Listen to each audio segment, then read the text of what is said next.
The notes for Unit 8, Lesson 2 will cover the pH scale. So after the notes, you will be able to determine the pH of a substance and use that to figure out whether it's an acid or base. And you'll also be able to describe how the pH relates to the H+ concentration. So for the notes today, you will need a scientific calculator. You can use a graphing calculator, but you certainly don't have to. And you'll also want a notebook or a copy of the notes packet. So first, we'll talk about neutral solutions. So neutral means that the pH is going to be equal to 7. And it also means that your H+ ions, which represent an acid, are equal to your OH- ions, which are equal, or which would represent a base. So the acidic ions are equal to the basic ions. An example, of course, is water. So when we use water as an example, it has to be deionized or distilled water. It has to be water in its pure form. It cannot be tap water, because tap water has certain minerals and ions in it that would adjust the pH. So this neutral solution, in order for it to be perfectly neutral, would have to be pure water. I'm going to have you write down the next part. KW is a calculation that we usually would do throughout the trimester that we're not gonna worry about this trimester. KW is the ionization constant for water. And so it's kind of a set number that you would get when you're using the self-ionization reaction of water, which is shown below. So the KW value for water is 1 × 10⁻14th. Whoops. Writing two numbers at the same time. And so how they get that is when water breaks apart, because it's perfectly neutral and my H+ ions are perfectly equal to my OH- ions, both the H+ and the OH- are going to have a molarity of 1 × 10⁻⁷ And so when those are perfectly neutral, or when those are perfectly equal, it's going to be a neutral solution, which is where we get this value for water. So that, again, is just kind of a given set value for the, it's called dissociation constant for water. So dissociation means to break apart. All right, so some of these we already mentioned in the previous notes for acid-base properties, but an acidic solution is when the H+ ions is greater than the OH- concentration. And remember, these brackets represent concentration, which represents molarity.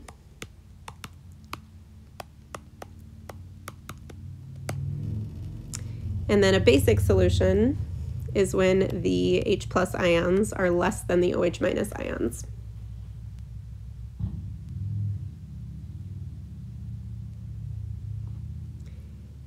The pH scale runs from 0 to 14. So here's 0, here's 14.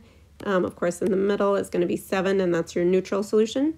So acids are over here. They have a pH less than 7. And then bases have a pH greater than 7. So I always remember A comes before B. So acids always come first in the pH scale. So those are going to have the lower number. Bases are going to come second and have a larger, higher number. And then, of course, if you have a neutral solution, the pH is right at a 7.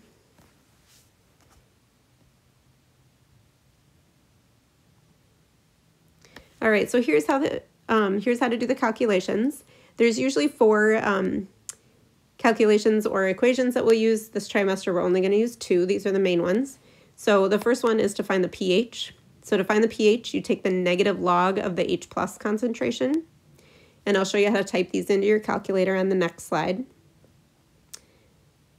And then the opposite, if you have the pH and you're trying to find the H+, then you do 10 to the negative pH. So in your calculator, this is the 10 to the X button that you'll use to enter that in. And then you would enter the negative pH.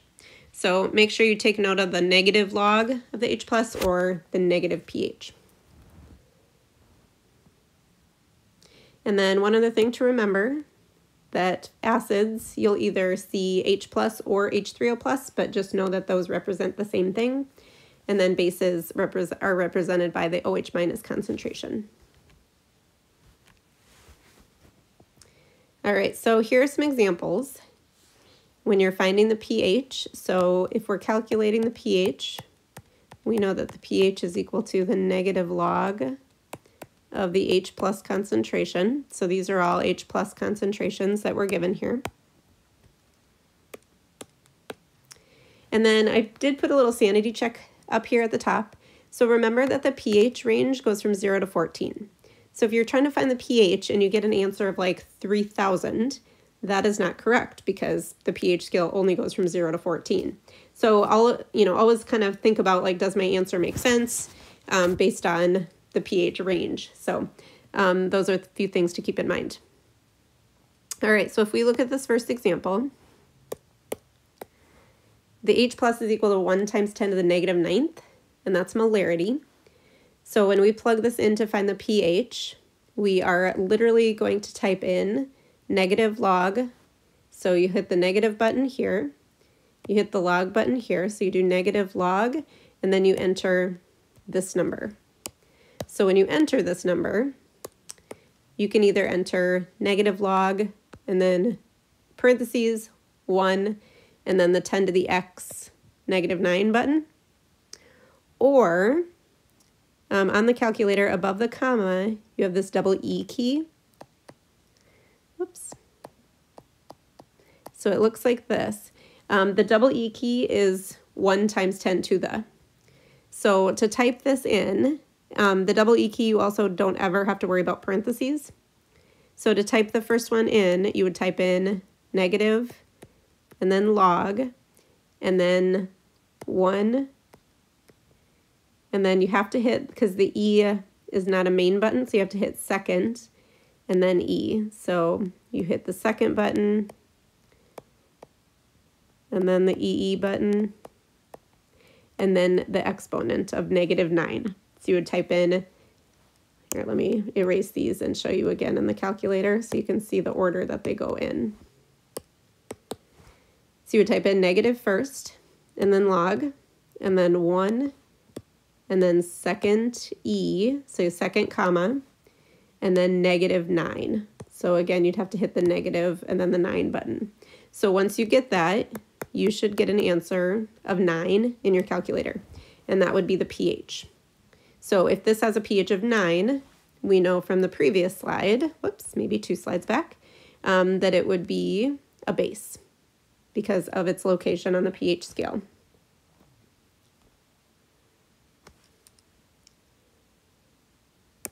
All right, so I'm going to erase this and we'll do the next one.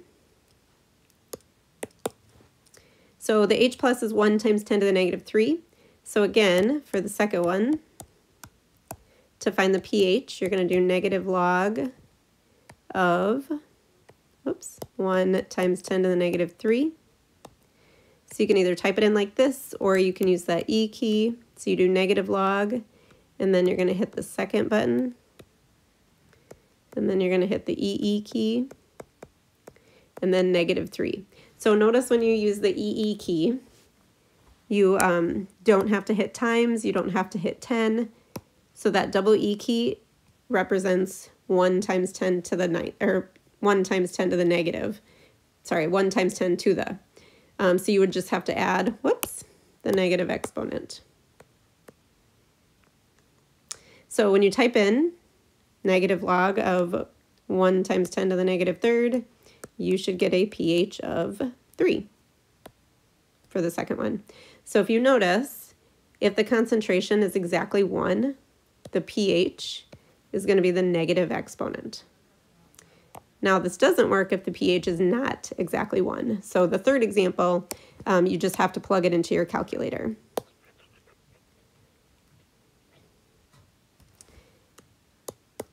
All right, so for the third example, we would again use negative log, and then we'd type in 4.5 times 10 to the negative 9th.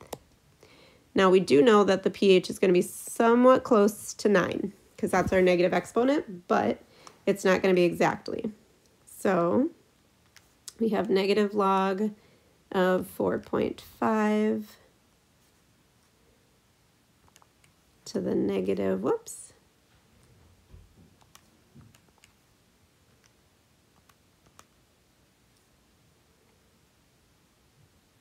Sorry, I'm using a different calculator than I'm used to.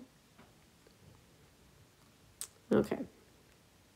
So we get a pH of 8.3467, yada yada. So sig figs and pH are very strange as far as the rules go. So I'm going to have you guys just round to 2 decimal places for the pH. So for this third example, the pH is 8.35. So always make sure you try to plug these into your calculator to make sure that your answer matches what it should. All right, so one last example is going in the opposite direction. So if we have the pH, but now we're calculating the H+ concentration. So if you remember from our previous slide, the H+ concentration is 10 to the negative pH. So then you would use the second, I think it's right here above the logarithm. So you'd have to hit second log and then negative pH to get your answer. So for the first one, if the pH is 5, if we do 10 to the negative 5, you will either get 1 times 10 to the negative 5 for an answer, or you'll get this.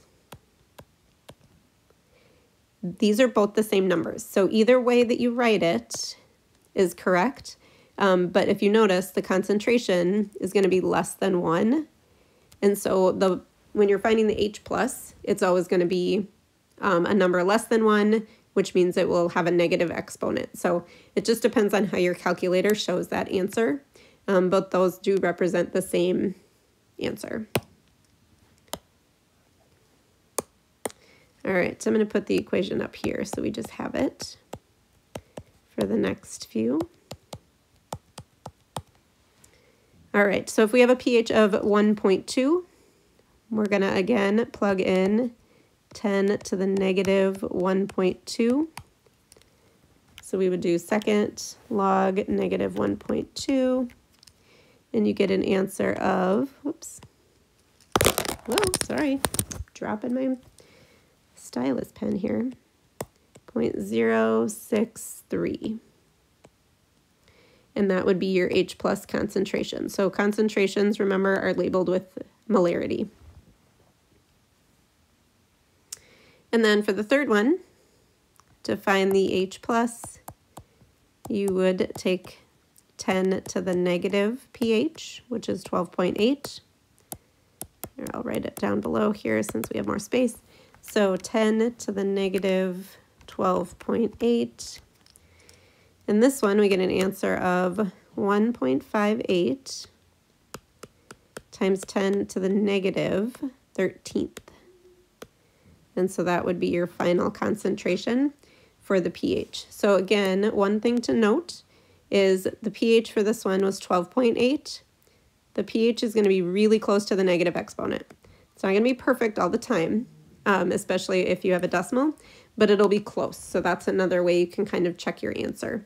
So if you have a different calculator, let me know if you need help finding the exponent values or if you're not getting the same answer as I am.